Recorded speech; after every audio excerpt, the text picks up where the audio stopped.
everybody. It is so great to have such a large audience with us today, and that is a sign of how important this conversation is and how important Martha Minow's book is. I'm E.J. Dionne. I'm a senior fellow at Brookings, and it's a deep honor to do this, not only because I usually admire this book. I think it is perhaps the best book I have read, honest and true, and I've read a lot of books about this, on the current state of the media and what we need to do about it. And it's also, in the best sense of the word, the most challenging book, because it steps way beyond solutions that are typically kicked around to try to deal with fundamental issues that the media face. Before I go on, I really want to thank Carl Solaria for making this possible, and also Kelly Parsons. I want to thank my assistant, Megan Bell, who was there at the inception, and also Daryl West, the head of the Governmental Studies Department at Brookings, who, as soon as I suggested this, welcomed it instantly. And that's because he knows, I think, how great Martha is. She is simply one of the best people I've ever met. I'll just get at that on the record so I concede my bias openly and happily. It's a real sign of how much people think about these issues that in advance of the event, we have gotten an extraordinary series of questions. And I promise you that Martha will see them all. We will not have time to deal with every single one of them, but I'm just going to read a few of them right off the top to give you a sense of what's on people's minds, because I think Martha is going to answer some of these questions right up front in her conversation. My favorite, for reasons my colleague Tom Wheeler, who's coming on later, will explain, was from Kristen Cabral, who asked, how vast is a vast wasteland of today's media sources? We had a great question from Marvin Kalb, my Brookings colleague and a very distinguished journalist, who asked, from what part of the government should one realistically expect action to preserve the press?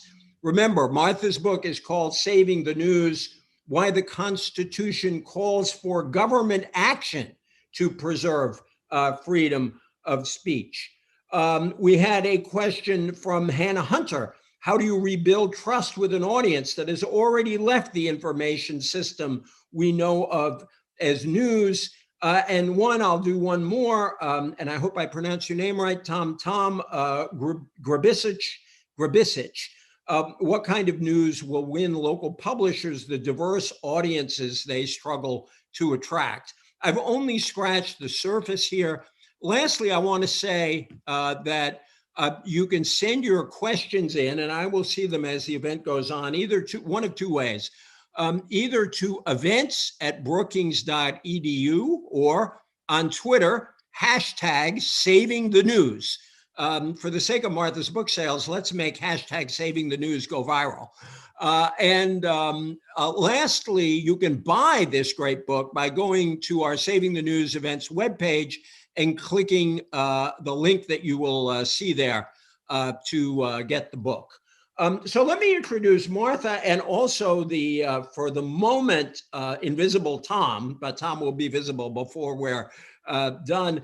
Martha is the 300th anniversary university professor at Harvard University. She taught at Harvard Law School since 1981. She served as dean from 2009 to 2017. I can't tell you the number of extraordinary people who had Martha as a professor, but one you might have heard of is a guy called Barack Obama, but the list goes on from there. Her work focuses on advocacy for members of religious and racial minorities. She studies communications and democracy and ethnic and religious conflict. She helped launch the Imagine Coexistence, a program for the UN High Commissioner for Refugees to promote peaceful development in post-conflict societies. She's written a slew of books. She writes them at about the pace that I write newspaper columns, and they're really good. The most recent is Saving the News. She also wrote a wonderful book that I commend to everybody called When Should Law Forgive? Which actually may be remarkably relevant to our moment, but we won't go there today. My colleague, Brookings colleague, Tom Wheeler will open the questioning. He's a businessman and author. He was chairman of the Federal Communications Commission from 2013 to 2017. He is now a visiting fellow at Brookings. At the FCC, I could go on and on about Tom, but I'll just say this, that at the FCC, he led the efforts that resulted in the adoption of net neutrality, of privacy protections for consumers, and increased cybersecurity, among other policies. That's a pretty damn good record. So I'm really grateful that Tom eagerly wanted to be here for this event with Martha. And I will stop now because I can't wait to hear Martha tell us how we are going to save the news. Welcome, Martha Minow. Thank you. And thank you all for being here and for making this possible. I think we're living in so many crises. We can be overwhelmed and even exhausted by them. But one that does seem to me at the core of our political difficulties, even our issues about the vaccine hesitancy, is a crisis of the news. There's only one private industry that's mentioned in the United States Constitution, and it's the press. And it's mentioned with the grant of protections. And yet, right now, in a way that the framers may not have been able to imagine, the press is in serious danger. We have thousands of communities that are really called, and appropriately so, news deserts, because there is no local news. There are no local reporters. There's no local newspaper. There's no local media at all. And in many, many places where there is local news, it actually is recycled features that are played across chains of outlets that are owned far away with no local reporters. Having media was essential for the founding of the country, for self-government, and continuing to the present. Media is essential for the accountability, not only of government, but also of any centers of power. It's also essential for information about education, about health, about environment. And the crisis, I don't think it's an overblown statement to say that we are experiencing one. I think that every single day we hear about the firings and the letting go of employment of journalists. That's newspapers, but also any other media, including television, cable. Newspapers reduced their employment by 47% for a decade up to 2018. It's only escalated ever since. During the pandemic, in 1 month alone, COVID-19 caused 30,000 staff of news media organizations to be laid off or furloughed. I could go on and on about those numbers, but more importantly is the effect. I was very struck, maybe some of you were too, when the Department of Justice did the investigation into the killing of Michael Brown in Ferguson, Missouri. One of the things that was exposed was not only the dependence of the judicial system on fines and fees laid on the backs of poor people, but the lack of any local news. There was no one investigating what was going on there. When we have lead in the water in Flint, Michigan, we all learned about it because there was local news. I talked with the public health person who blew the whistle there, and she said there are hundreds of other Flint, Michigans. We just don't know because there's no local news reporting on it. So when newspapers disappear, when media doesn't exist locally, there's a loss of the tent poles of the local community that enable connections and that enable the kind of civic engagement that the democracy expects. With the decline of the news industry, we actually also see the rise of websites masquerading as journalism, but not really being it at all. And we also, of course, have the flood of the internet, which takes me to the causes of our current situation. I think there are really three. One is the rise of the internet, so that there's a migration of attention and, frankly, advertising dollars to internet websites and to internet social media. That means that these major sources of prior funding for media are funding activities that are not plowed back into reporting, not plowed back into stories. Secondly, we have a kind of investment practice so that we have purchasing of chains of newspapers, for example, and of other media in order to get the subscriptions, but again, not to reinvest in the development of media. And the third, frankly, is again related to the rise of the internet. The very benefit of eliminating intermediaries so that anybody can try to talk with anyone means that we've eliminated intermediaries so that the quality control is not there. I think there are good things about this, but we're all living in the period of disinformation, misinformation, fake news, floods of news, what some people call an infodemic, too much information, not even call it really information, just noise. And as any good lawyer knows in the litigation context, one way to hide information is to bury it in piles of material. And unfortunately, I think that's part of our crisis right now. We have an attention scarcity, and we have money now concentrated in only a few digital companies. Facebook, which has, of course, more users than there are citizens of any nation, it has actually stepped up and tried to behave more responsibly than some sites. And yet, I think it's fair to identify many aspects of the current problem to the behaviors of Facebook and Google and several other of the big digital media companies. But a second part of my argument is that besides a crisis, this is something that is fixable.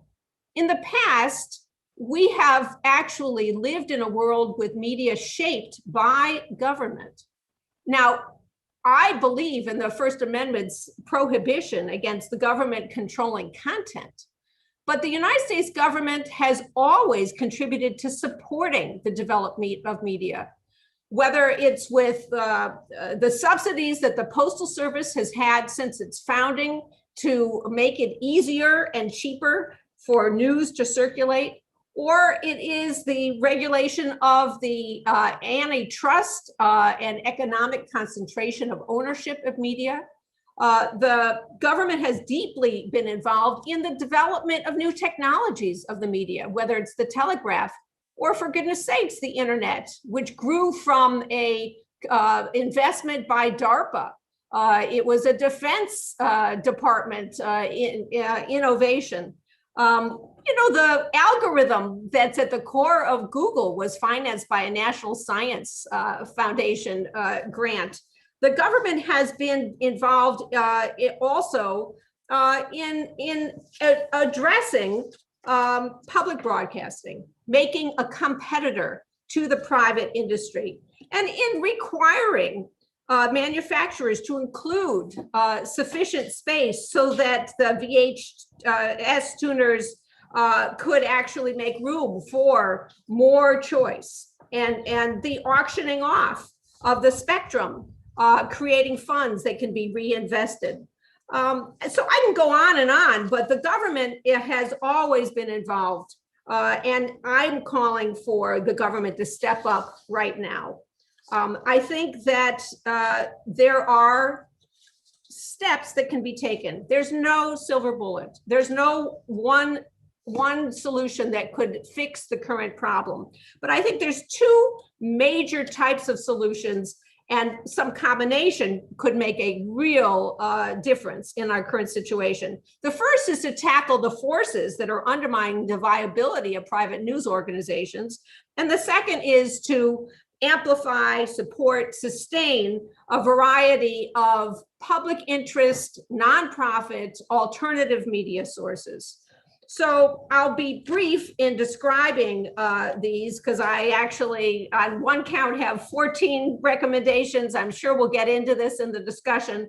But in the first bundle to tackle the forces undermining the viability of news organizations, one measure would be to actually enforce the intellectual property laws and require social media to actually find a way to compensate when they harvest or allow others to harvest the products of other news organizations, and draw attention by doing so. Another would be to alter the immunity that's currently granted to platform companies for the same liabilities that apply to conventional media so that they're not getting subsidized. A third is to actually enforce and bolster consumer protection so that when we have terms of service agreements, we have the harvesting of private data that is really the gold behind the social media industry. That it is not just depriving individuals of choice and information, but actually revenues can be shared, again, with the news industry, the media industry. We could tax the big internet companies and cordon off at least some of the revenues and plow it back into the media ecosystem. You get the idea. The second set of ideas are specifically then to provide more support. And yes, I'm worried about government control of content, but I think we've had good experience with public broadcasting and the ability of the government to create insulating mechanisms. So it's not the government deciding what is broadcast. And there's similar proposals for building and investing in a public internet to create competition and something that's more reliable. There are other proposals, and I'm sure we'll get into them. One that I'm interested in thinking about is what would be a modern, up-to-date version of the fairness doctrine? Is there at least some way to help people get more information about what they're not seeing? What's the pattern of their information consumption? What would be an alternative?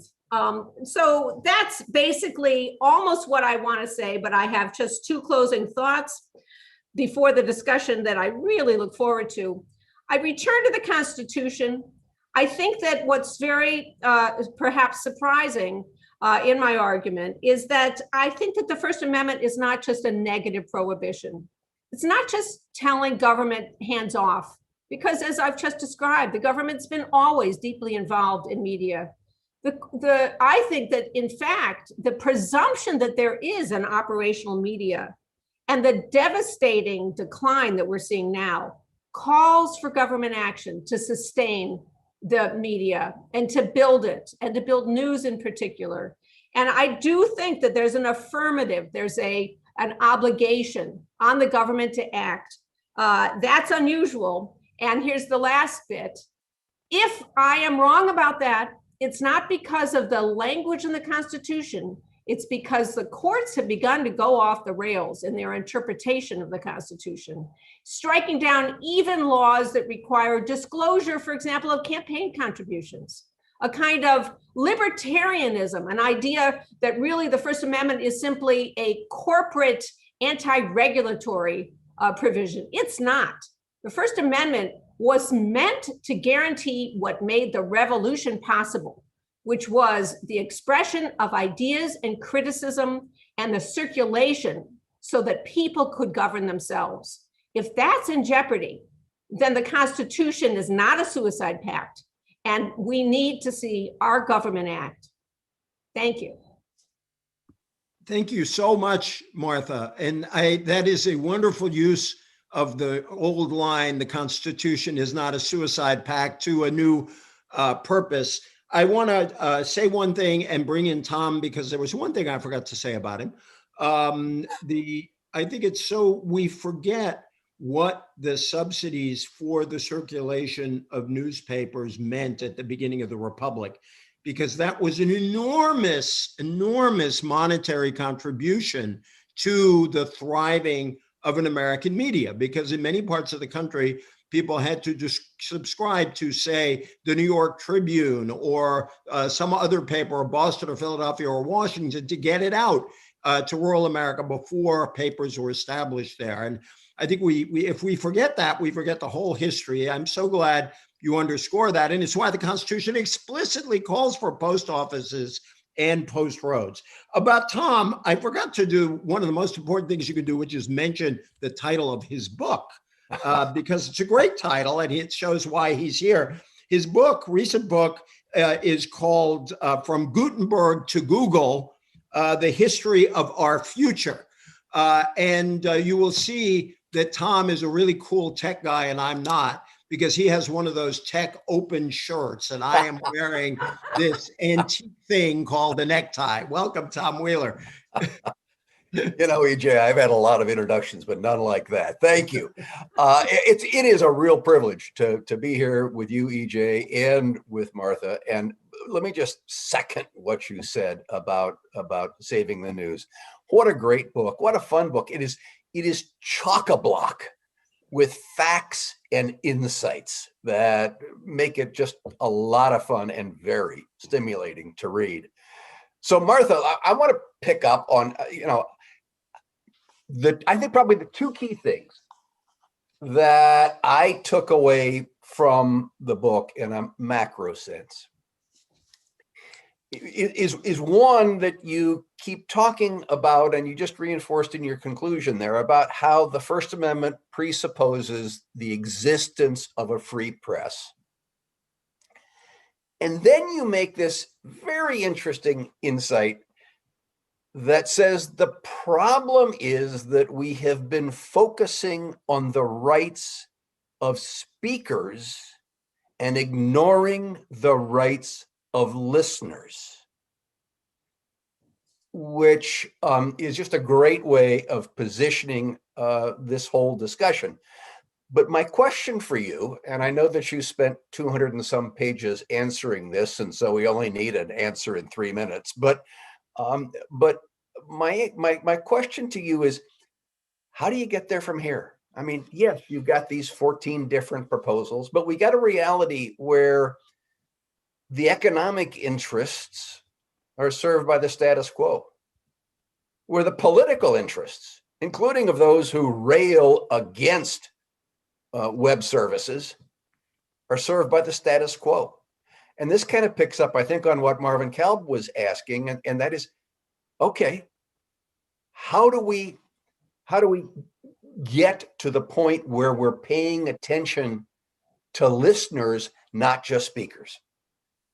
Well, thank you for that wonderful question, and also for your own terrific book and your outstanding work to make communications better in this country. And leave it to you to put your finger on really a core point, which is the First Amendment does, of course, protect all of our freedoms to speak, but it also protects our ability to receive information, to hear, to obtain information. The courts have acknowledged that. It's not been a dominant theme, but it has absolutely been recognized. But operationalizing it, as you say, is really, really challenging. I think about it in the way that the word ecosystem has come into this field, which is we need a healthy ecosystem of information. It's not that anybody has a enforceable right to get a subscription to the New York Times or the Sacramento Bee. It's that we need to have an environment in which there can be those producers and in which the readers and users can actually obtain, and in the current age, sort through information without it being deluged. Just let me take an example. I think a popular misunderstanding is that the First Amendment applies to social media platforms, and so they cannot moderate, they cannot edit. Of course, that's false. The First Amendment does not apply to private entities. But let's just take the issue of moderation seriously. Every social media platform absolutely moderates, even the ones that claim they don't. And if they didn't, there would be an overwhelming amount of spam or its equivalent. So the sorting function is what's critical. And what seems to me one half of the problem right now is that the internet companies haven't been held to an adult level of responsibility for the power that they now exercise. So I mentioned eliminating or modifying the immunity of Section 230 of the Communications Decency Act. It, again, is not a silver bullet, but it's a symptom of the moment. When the internet was created, you know better than I do, Tom, there was this, hope that it would take off and support new industries, but no one knew that it would. And so the creation of an immunity was very much with this view of, well, we need to insulate from competitive pressures and the burdens of law these fledgling new companies. Well, these fledgling new companies are among the best capitalized companies in the history of the planet.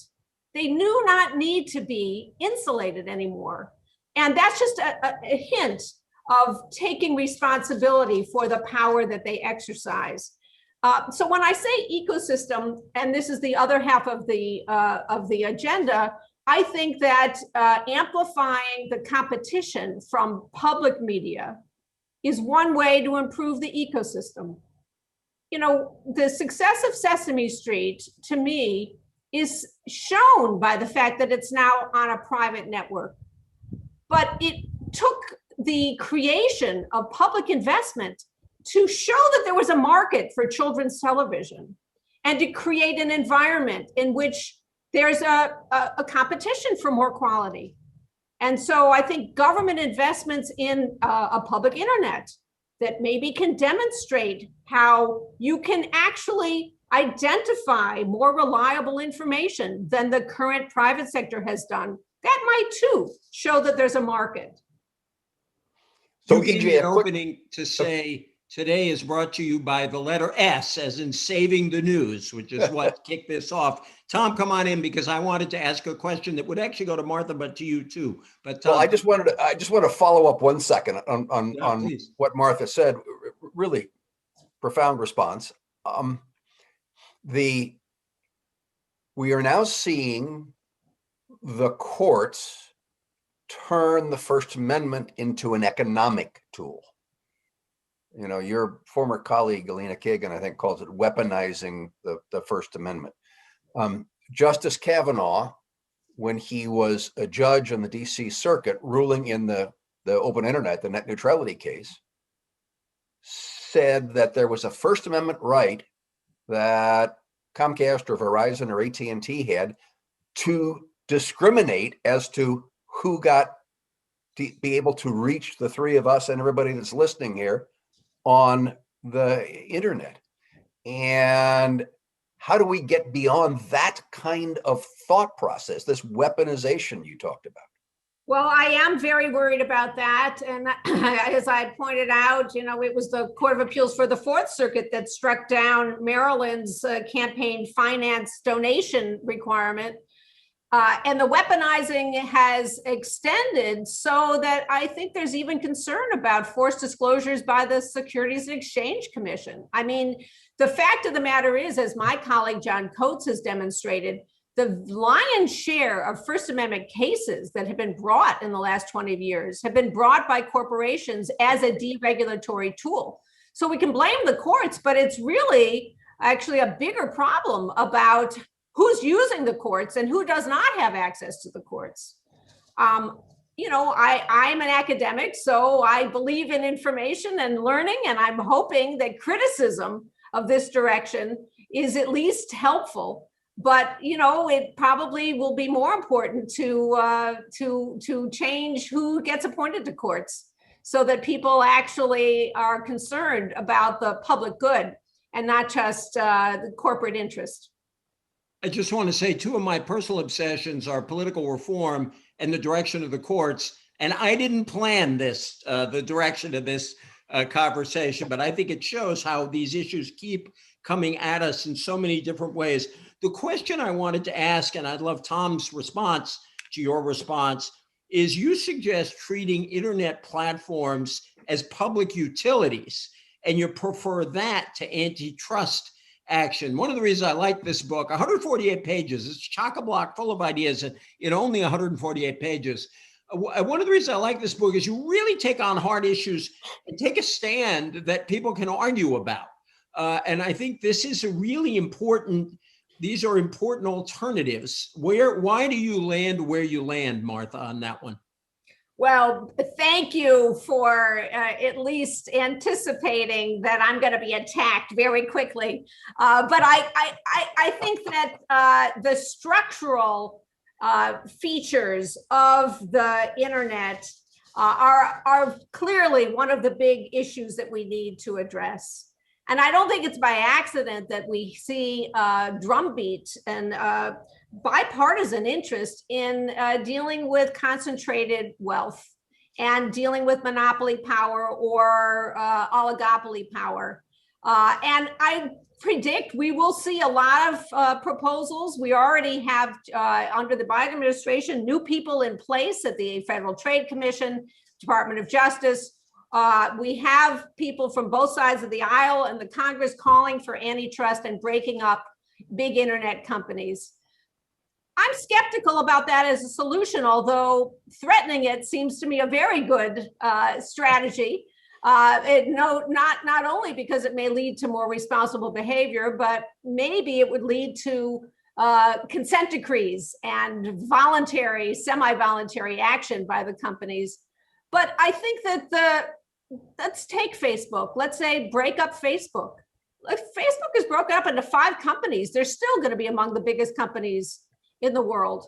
And that's not even getting to the just practical problems with antitrust proof, which in the current day requires something about harm to consumers. And under current law, the fact that social media companies give their products so-called for free is already a barrier. Although I think we should all recognize that we're giving over our data and that's not for free.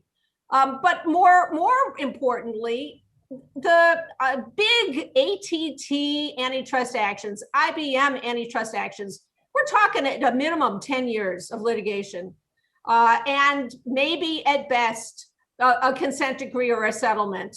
This is a crisis. We need action now. So I come to the public utility framework in part because I do believe the structure of the investment, the environment here, the nature of the corporate control is a big problem. I just don't think antitrust is the solution.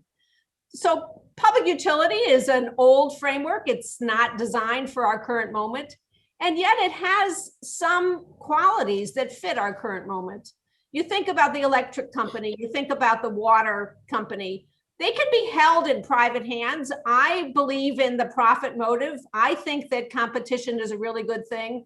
But where there is a good that we all need, that it's a necessity, that we can't really live without it, then and it requires large capital outlay, then there is going to be a tilt towards competition that doesn't succeed and consumer demand that can't go elsewhere. And that's what we have with the big internet companies. So public utility framework would allow there to remain private ownership, but to have regulation. And the analogy would be that there has to be universal service. But I think the analogy here, or the particular direction of public utility regulation, might be there has to be consumer protection, or there has to be some kind of disclosure of the architecture of the social media sites, an ability to opt out of auto scroll so that your 12-year-old doesn't end up down a dangerous rabbit hole of increasingly extremist terrorist information. Right now, we have nothing that halts that activity. And instead, what we have is a marketplace that has shown that engagement with outrageous, terrifying, and horrifying material, that's the way that advertisers make their money with the eyeballs. That's how the media companies are making their money. And if there isn't a halt to it, frankly, not just democracy is in danger, but with the recruitment of terrorists, I don't want to be extreme about this, but I served on a commission on recruiting violent extremists. There are people getting up every day trying to figure out how to recruit the 12-year-old.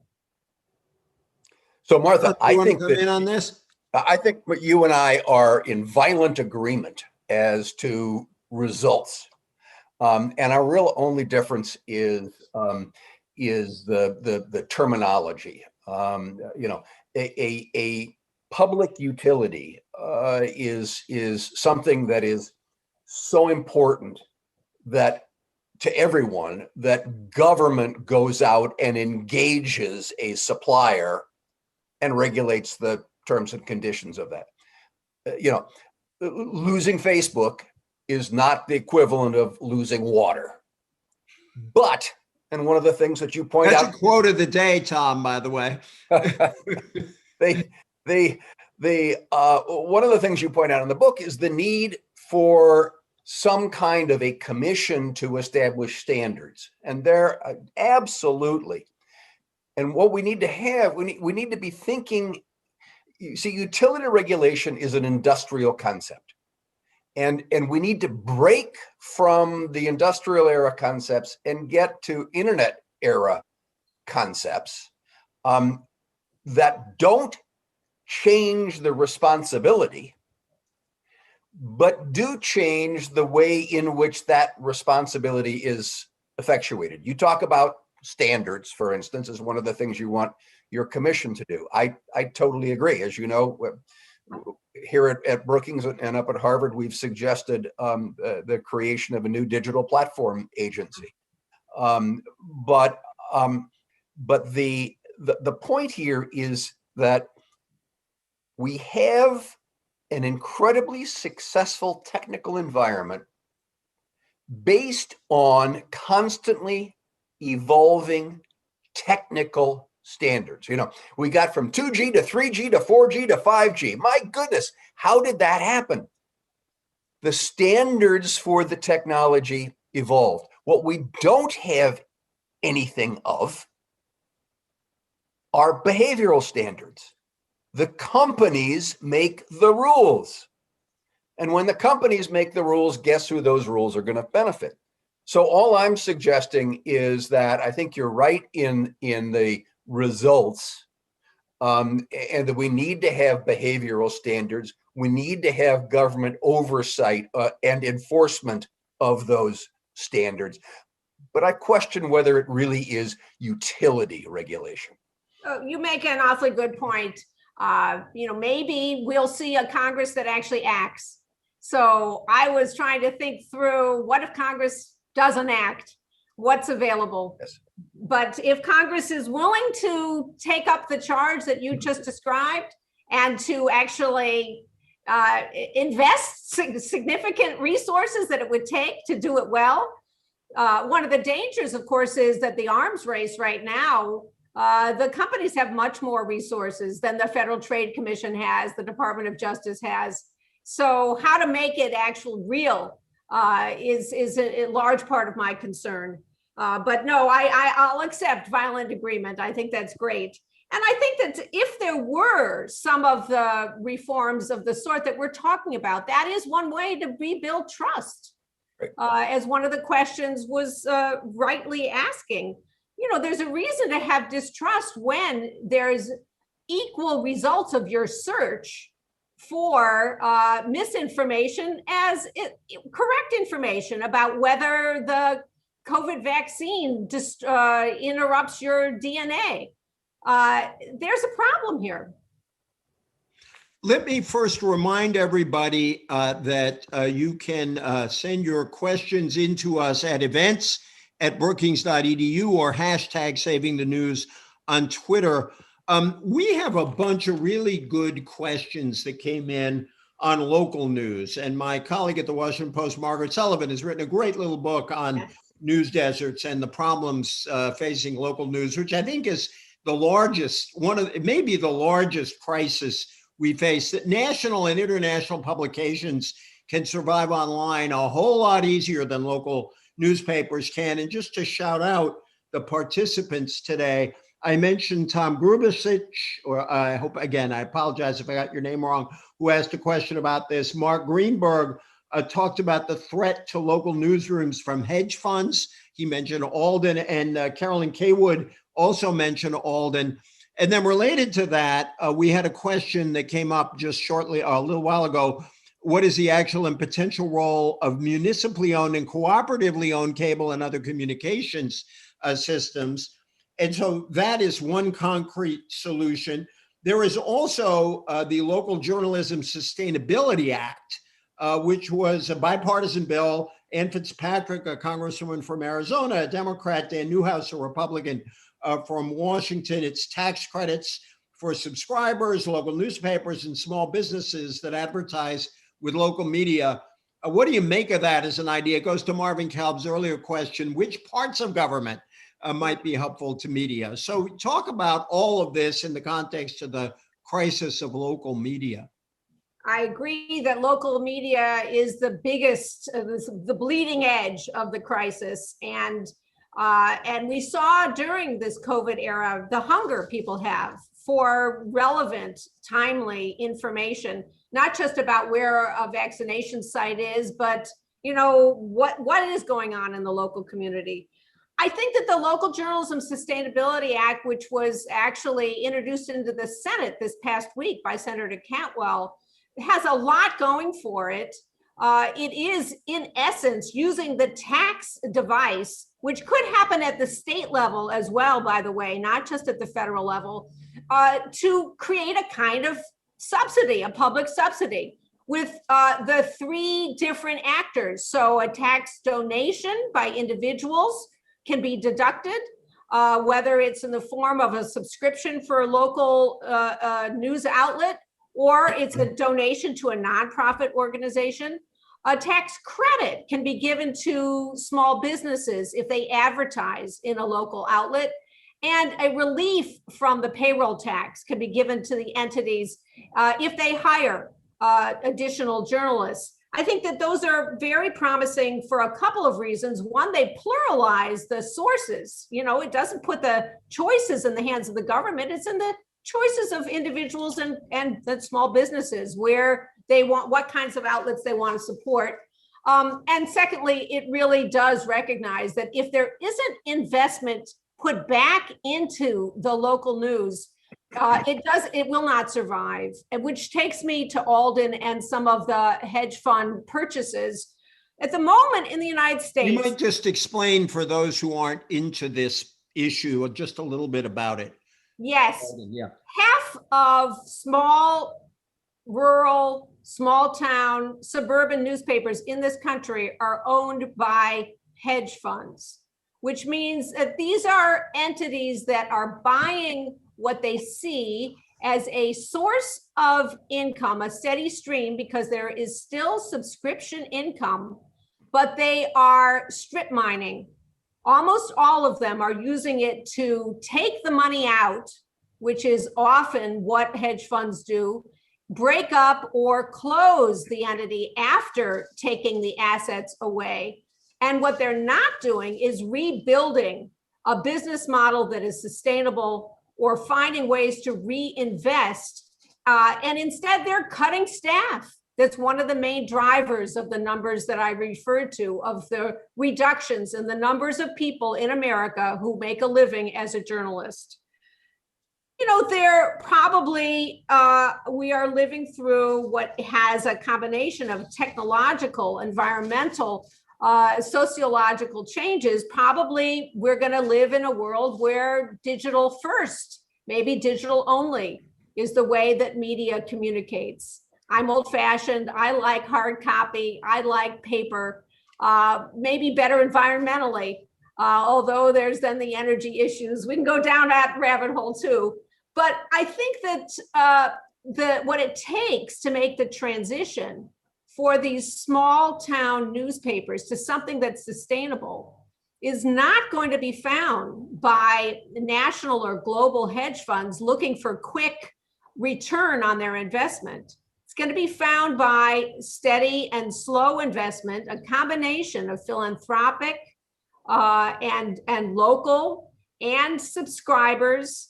There's not going to be one revenue source, but probably more and more of these possible sources of media will have to be digital or digital first. And I'm worried that that by the time that any action is taken, we'll just have more and more and more deserts. I do think that their local news problem is maybe we see a little bit of light. Recent report I saw this week is that some of the big chains like Gannett are selling their holdings to local purchasers because there's now enough of a outcry that you can have circulating these features that have nothing to do with the local community only so long. The subscriptions are going to dry up. People are not going to keep coming to it. I also learned something interesting about data analytics, which, it's a boon to all of us, but the question is, what are they used for? If the data analytics about digital users help the LA Times discover, as it did, that it can convert a reader into a subscriber if they're interested in 3 areas of content, it's like politics, cooking, sports. That's useful information. And that's the kind of information that could be shared, across many different local communities. More research about what does it take to get subscribers. More sharing of back-end offices. Frankly, local governments, to go to Marvin Kalb's question, the local governments, state and local governments could do a lot to have antitrust exemptions, for example, to allow consortia of local entities to share back offices, to share data analytics. You look at something like ProPublica, wonderful model, a national investment in collecting information, building databases, but then making it available to local news so that when there is a database assembled about over prescription drugs by name of doctor, a local story can easily be written about the local doctors. So the same way that the Associated Press actually has to make its resources available, the Supreme Court says. It can't exclude, can't pick and choose who's going to be a member. We could imagine consortia, associations that support a variety of local news. And let's not forget broadcast outlets. I was just going to ask you about that. Thank you. So I mean, and try and go back to Marvin Kalb's question again. So the federal government licenses local broadcasters with the public's airwaves, gave them away for free to local broadcasters to serve the public interest, convenience, and necessity, and to provide a diversity of voices. The problem that the FCC constantly confronts, and it was raised to the nth degree by the Trump FCC, unfortunately, is that broadcast consortiums come in and say, oh, we have so much competition from the new media that you must allow us to gobble up our competition here in town so that we can have one studio and speak with one voice, cut out all those pesky reporters and all this sort of thing that we need. And the Trump FCC went whole hog in that direction, including, if you can believe it, repealing the FCC rule that had existed forever. Yeah. The local broadcaster had to have a local studio. Yeah. I mean, that's the reason you're given a license. And so what we're seeing is that this, oh my goodness, we have all this new digital competition is being manipulated to argue why we should have no competition in terms of the video delivery of local information. So the very best part of my book is the preface written by my father. Yes. My father knew. And that's where Vast Wasteland comes in, just for those of you who didn't catch the joke at the beginning, but go ahead. And one reason he, as chair of the Federal Communications Commission and as someone involved in media for his entire career since, he emphasizes in the preface that those 2 words, public interest, have been disappearing. And the Federal Communications Commission, frankly, has it in a statute, but does not enforce the public interest requirement in the licensing process anymore. So I agree wholeheartedly. And I want to pick up that question about cable as well, because with cable, it's going to be as much the local government that has to act as it's renewing yet again the monopoly to a particular cable provider who is not providing local coverage at all or quality at all. There are unfortunately many, many parts of this country where there's no choice. And that is a major, major problem.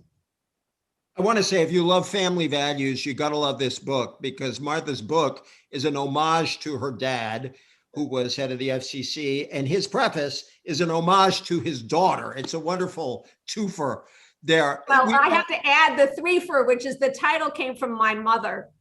Oh, I love that. Another reason you should order this book. We don't have a lot of time left, and there's another issue that has come up a lot, and that's very much on our minds with the disinformation around the virus. And that's, how do you deal with disinformation? And a couple of our questioners who have come in, Robert Berkman and John Majors, both in different ways raise the issue of how do you deal with disinformation, untruth, in ways consistent with the First Amendment? And what do we do about this mess? Because it is a mess. And not only has it caused immense has it caused a large number of problems in our politics, but now it's playing games with life and death when we look at what's happening around the virus. Politics is life and death too, by the way. How do you talk about this large problem and a bit about how you deal with it in the book? Well, I'm glad you said talk about it, because this is one I cannot solve. I can say something about it. One thing I can say is that a lot of the objections that the social media companies had to being given a responsibility of monitoring content diminished dramatically during COVID. And the objections that took the form of, we are not capable, the scale is so enormous that we can't monitor what's going on. Well, enter COVID, and suddenly it turned out to be not only possible, but a selling point for Facebook and Google to be able to say, we will highlight the reliable sites. Now, that's not the government telling them to do it. That's in their own self-interest, but it's also their acknowledgement of the public interest that they really do need to take into play. Here's where it gets really hard. When we're dealing with so many aspects of our lives where what is true is not so clear. I mean, even when it comes to COVID information, should you wear a mask or not? The best advice was changing. It's changing again. Who decides what's true and not true? If we were to have more enforcement of consumer protection, we could at least have some guard against fraud. If we were to have some requirement that bot accounts, robot created accounts, or foreign information had to disclose its sources, that would be helpful. But when the government gets involved in trying to decide what's reliable or not reliable, I really worry. We look at how governments in other parts of the world take that claim of misinformation as the justification for silencing criticisms of the government. So I come back to the ecosystem, and how do you create competition? How do you have a public media site? Among the most trusted news sources in America are public media, public radio. Also very trusted, more trusted than almost any other, are local media. So let's bolster the ones that are trusted and trustworthy, and have them compete, have them set a standard. But I think that this, the problem is, and it goes to a question that you said at the top of the hour, how do you rebuild trust when it's been lost? Really, really hard, because what trust requires is believing that the person or actor on the other side has your interests in mind. And what we see over and over again is that is not what the information ecosystem is about. It's about manipulating people. It's about actually exploiting our cognitive foibles and blind spots. I mean, the social media companies have on full employment psychologists who advise them how to activate the emotional part of the brain rather than the reasoning part of the brain. So this is a very serious problem that is unprecedented. People say that human beings evolved to be able to be in environments where they could know 250 people. Imagine now you have literally billions of people potentially that you could be in contact with. We do not have centuries to evolve the social practices that we need to deal with this. We have to figure out something, and something soon. So E.J, Tom, let me just interrupt before I wanted to bring you in. Yep. I want to throw a question at Martha to close it out. We got about 5 minutes left. I really wanted you to come in on this, but Martha, just to tip you off in advance for you to think about it. This is not the first time in our history where we've bemoaned the state of media, and we've gone through many media revolutions in our history. And so I'd like you to look back, take us from that history to now. What do you see that we need to be worried about and afraid of? And what do you see that we might be hopeful about from that past? But Tom, come back in on this other question. Well, we are incredibly simpatico on this point that you just made. The point that I was about to make is, we also, E.J. and I have a wonderful colleague by the name of Jonathan Rauch, who wrote another fabulous book called The Constitution of Knowledge, in which he talks about yellow journalism and how it was a scourge, towards the end of the Gilded Era. And how did they overcome that same kind of manipulated use of the means of expression? And that was by the creation of standards, professional standards, behavioral standards, etc. And that's what we don't have right now, because it's the companies that are making the rules. So this takes us back to Martha's earlier suggestion that really what we need is, how do we get to the point where we are debating what the standards should be, and how do we put in place a structure that will deliver standards, not necessarily government-based, but at least government supervised and enforced, that can attack this the same way yellow journalism was attacked. So perfect. And that is exactly where I was going to go. And I think Jonathan's book is pointing the way and picking up the period that E.J. wanted me to note, yellow journalism being one of the dark moments in American media. And it was self-regulation. It was the creation of standards by journalists, not by the government. And I'm interested in what would it take to create a climate where that kind of voluntary action is either nudged or maybe required. So go back to the immunity given to the social media platforms. If it were conditional immunity, which another one of your colleagues, Ben Wittis, has argued for, if it were conditioned on the creation of standards, which are then not government mandated, but subject to review, maybe by independent groups, they're critiqued, they're compared with other standards, and a requirement of compliance and disclosure about how are the companies actually monitoring, what are they revising, then we could have a virtuous competition. And that is, I think, the direction that we need to go. Thank you so much. I'm going to ask my friends to give me just maybe a half a minute or a minute extra, because I want to read from the end of Martha's book. I want to thank Martha. I want to thank Tom. I want to thank all the people who joined us today. And thank you for your concern about the state of the media and our democracy. You just got a taste of what you're in for when you order and read Martha's book. And I just want to read you the end, because I think it will make you want to join this conversation yourself.